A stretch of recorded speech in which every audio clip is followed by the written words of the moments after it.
It's not written by the engineer. So if the code changes, the person who wrote the docs may not even know. Comments in header files are also useful, or even in the source file. But I can't tell you how many times I've come across a comment that is just clearly wrong. I mean, it's documenting code that's not even there anymore. And at some point, that's just totally, well, obviously, it's always totally useless to have comments that mean nothing.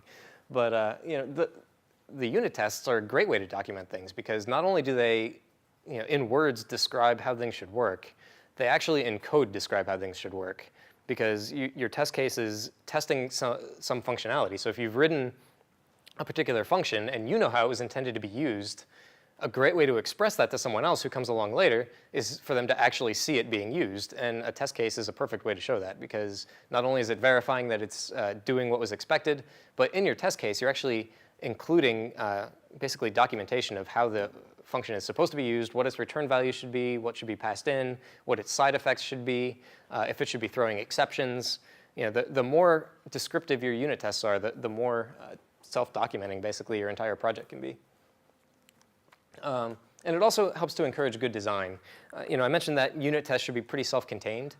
One of the side effects of that is it kind of discourages you from having just massively entangled amounts of code where all of your project knows about every other file in your project and you've got global variables everywhere.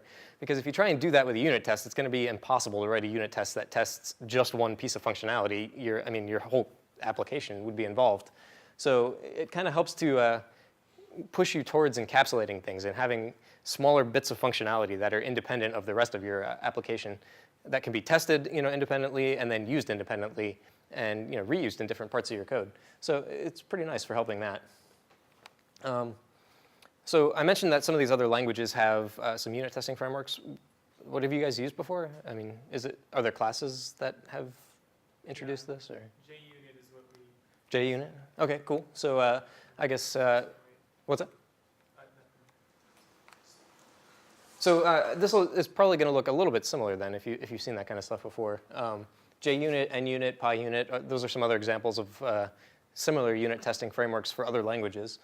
The one that we have for Objective-C is called OCUnit.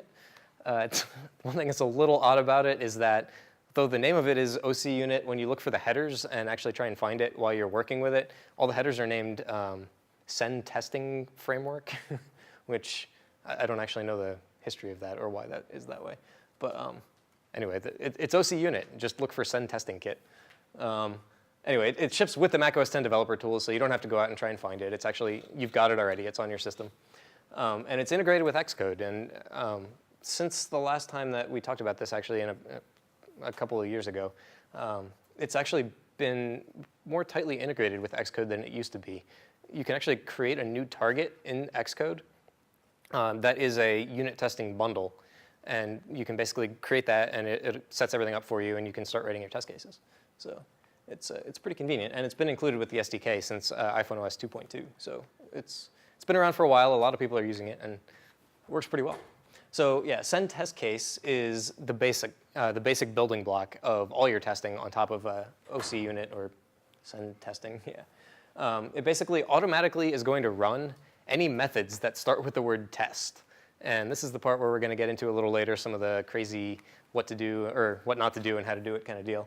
But basically, it looks through your entire subclass of Send Test Case, finds all the methods that start with test, and runs each one at a time. And all your tests are then one in each one of these methods starting with test. It has a bunch of macros that it defines for asserting that particular conditions should be true or false. So you can assert, in this case, that some object is not nil. And your test case will actually generate an error then if for some reason you get to that point and some object is nil. And it'll write out whatever message you said here. In this case, some object was nil. There's a ton of these different assert macros. You can open up send testcase.h and see the whole list of them. But there's all kinds of things from verifying that an object's nil, that an object's not nil, that two objects are equivalent, that they're not equivalent, that a particular exception has been thrown, that no exception has been thrown.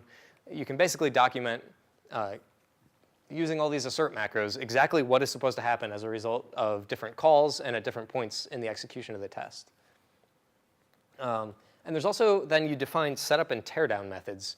These are optional. You don't necessarily have to use them, but They basically they're called before and after OC unit executes every single one of the test methods that you've defined.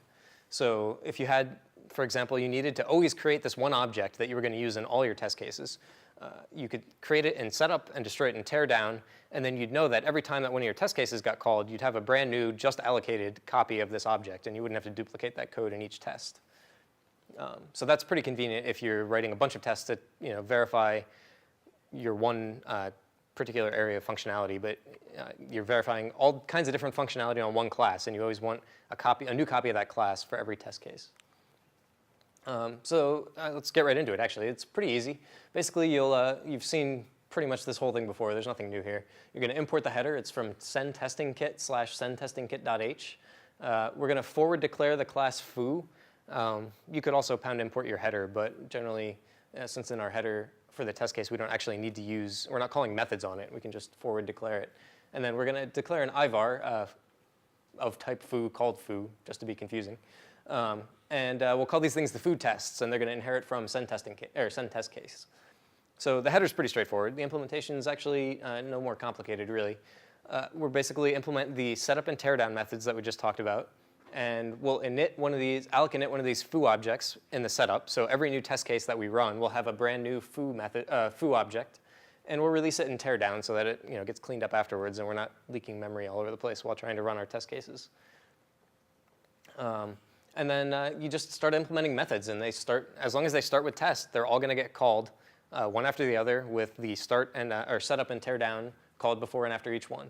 So in the first case here, we'll call test create foo, and in this one, we're just verifying that that setup method actually succeeded in creating the object foo. Basically, we're verifying that our alloc init method is in fact doing an alloc init and returning self, and that we actually can get an object. So probably not the most interesting test case, but it's verifying that something happened. And if for some reason that fails, we know we've really done something wrong and something's gone terribly awry. So that one's pretty straightforward. Then the second one is just testing a setter. So we'll test that. Basically, we're going to get a new object bar and assign that new object to the bar property on our foo object. And then we'll use stassert equal objects to verify that that set has actually happened. This is not just going to do pointer equality. It'll actually run the isEqual method on these objects to verify that they're the same. So even if your setter actually made a copy of the object, that's still OK as long as the copy of the object is still isEqual to the original. This will pass. So this can catch cases where maybe you've implemented a setter and you've got some earlier return in it or something and forgot to assign it to your ivar. It'll get caught right there. What if you want to compare it to like a primitive, like an int or something? So the question is, what if you want to compare two primitives? I think there's also macros for that. I don't think they're the same as this, but we can look at it in just a second. But I'm sure there's macros for doing primitive comparison as well. So that's kind of testing that things have happened.